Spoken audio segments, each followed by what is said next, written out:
Solvete omnes. Today we're looking at Book 5, Section 41 of Caesar.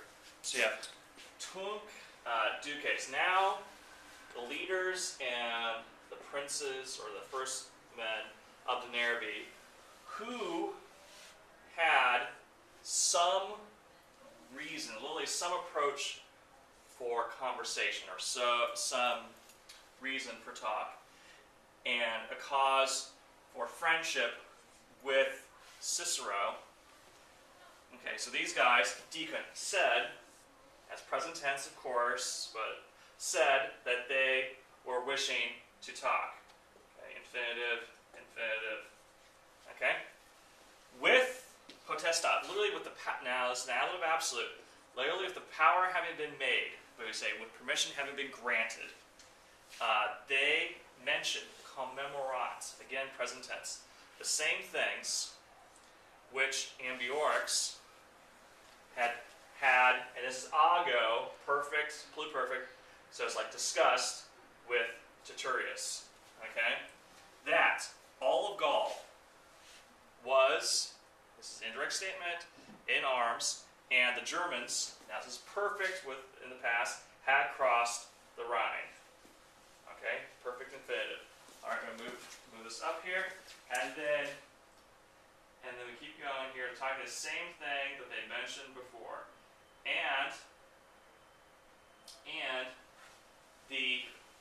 Caesar's, that's the genitive, Caesar's and the rest, so the rest of the Romans, and the rest. So we'll say the winter quarters of Caesar and of the rest, okay, were being attacked. Passive infinitive.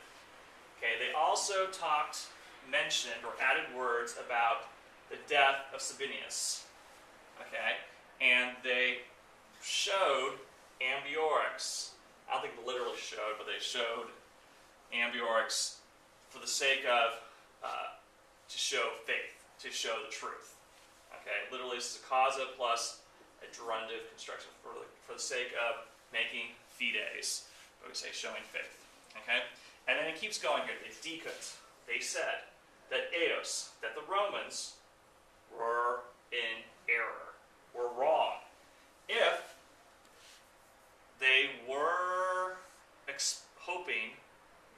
hoping for any of protection. This is a part of genitive from these guys. If they're hoping any of protection from these guys, from these men, from other Romans, who were in difficult things. This is dative coming after diffidat, who were in their own difficulty.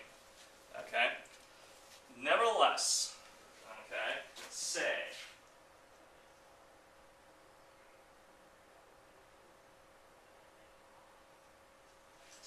Tom, nevertheless, okay, and then we have this idiom here.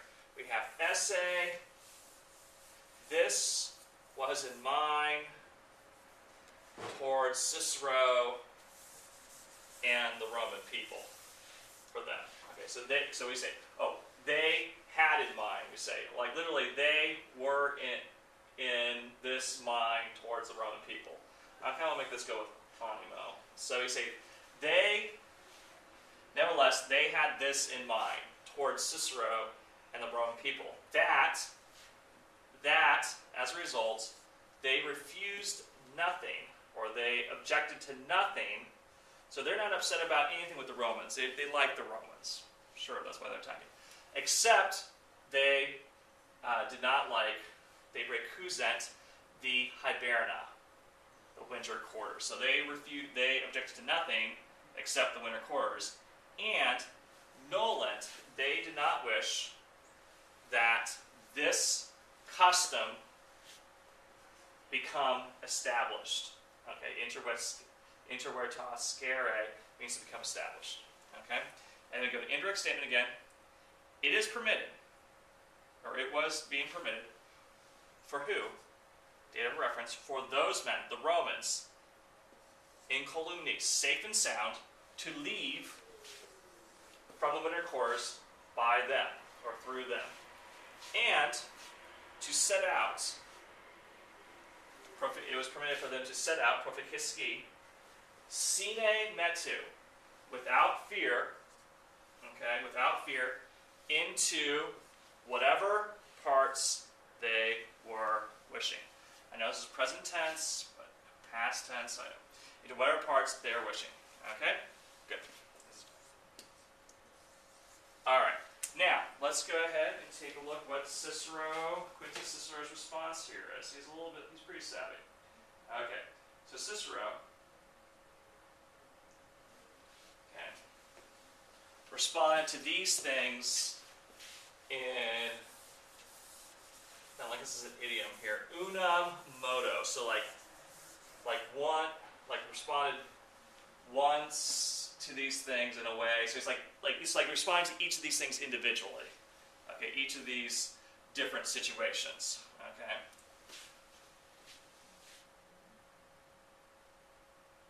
Okay, and he said maybe this is one response to these things. Cicero gave this one response to these things in his way. Maybe that's a good way to do it. I don't know. I'm kind of torn on this. I'd look that up and see what you think about it. Okay. All right. Non esse constituendem. Oh, this is great. Okay. It is not the custom, or it was not the custom, okay, of the Roman people, okay, to receive a cipere, the conditionem, a condition from an armed enemy. Okay? So he says, I'm not going to talk with you, I'm not going to receive conditions, you come to me armed. But if they were wishing to lay down their arms, literally depart from arms, this is our idiom, to lay down their weapons, let them, this is a volitive, indirect statement. So let them use him as an advocate. Now, utor takes an ablative. So that's why these things are ablative. Utor, fruor, a couple deponent verbs take ablatives as their object. So let them use him as an advocate. And let them send, or they should send, let them send legatos. Okay, let them send legates, ambassadors to Caesar. Okay? And he hoped, say's been left out, this is Cicero, he hoped that they, now you can tell us the Gauls because it's eos. This is eos. So let's go ahead and put eos in here. So we have indirect statement coming after indirect statement. He hoped that they would obtain, and what are they obtaining?